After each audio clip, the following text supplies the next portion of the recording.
Hi, this is Donna Taggert, the dietitian for Department of Aging and Human Services. February is not only Valentine's Day and American Heart Month, happy Valentine's Day, but it's also National Cancer Awareness Prevention Month.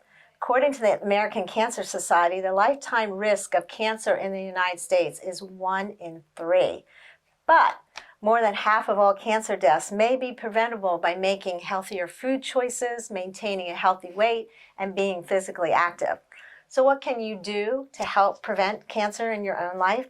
1, load up with lots of plant-based foods. There's no one magic bullet food. There's no one food that's going to help you avoid all cancers, but plants and plant-based foods have lots of vitamins, minerals, antioxidants, all kinds of phytochemicals that actually can help decrease your risk of cancer, as well as decrease the risk of other chronic diseases like type 2 diabetes and heart disease.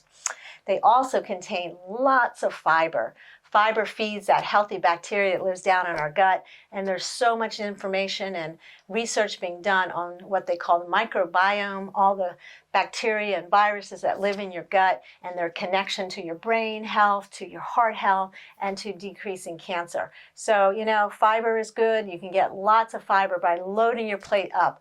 2/3 of your plate should be plant-based. Lots of colorful fruits and vegetables, whole grains, nuts, seeds, legumes. I'm always talking about those things. Anyway, that's the first thing you can do. Number 2 is you can choose fish or poultry over red meat most of the time.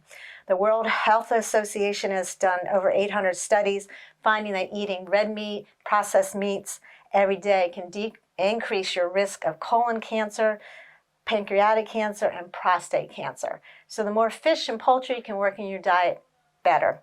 Number 3, snack on a small portion of nuts and seeds. You're always eating those fruits and vegetables, but a small portion of nuts and seeds are full of bioactive compounds that have been shown to be protective for your heart, but also for cancer protection.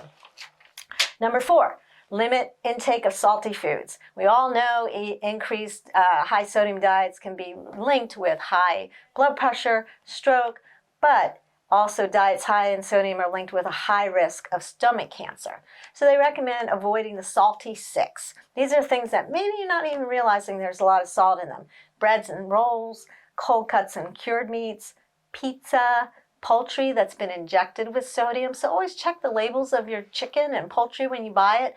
If it has a lot of sodium, they've probably pumped it with some sodium-laced broth that makes it more tender and stuff. Soups and chilies, high in sodium, as well as most restaurant entrees. So probably over the next few months, I am going to address sodium. It's a really hard thing to avoid in our society these days. So I'm going to really try to work on how can we eliminate some of those salty foods. Number 5, choose water over wine at your meals. What? We all think, no, red wine is good for our heart. Well, there are some heart benefits, but regular consumption of alcohol has increased risk of mouth and throat cancer, liver cancer, colon rectal cancer, and breast cancer. So if you drink at all, try to limit to 1 per day for women, 2 for men, and that constitutes a 5 to 6 ounce glass of wine, 1.5 ounces of hard liquor, or a 12-ounce thing of beer. Number 6, use a food-first approach over dietary supplements. Research is inconclusive over their efficacy. So they're not consistently regulated, these supplements, and they're often found to have harmful ingredients in them and often do not even have what they purport to have in them. So you're better off using your hard-earned money buying good quality whole foods. That way there's a bundle of all these nutrients together, working together, rather than isolating one supplement out and hoping it can do its job. And the last recommendation is aim for healthy weight. If you have, they've shown a BMI greater than 30 is implicated in at least 13 different cancers. So you may not know what your BMI is. Your doctor probably has it in your chart, or you can go on the internet, plug in BMI calculator, put your height and weight, and boom, you've got your BMI. So if it comes in over 30, you might want to really start thinking about what you're eating, how you can make some subtle changes, and start maybe exercising, whatever you need to do to bring that weight back into a better range. So at the end, there will be a PDF you can put out. It's from the American Institute for Cancer Research. It's called A Blueprint to Beat Cancer. It has about 10 recommendations.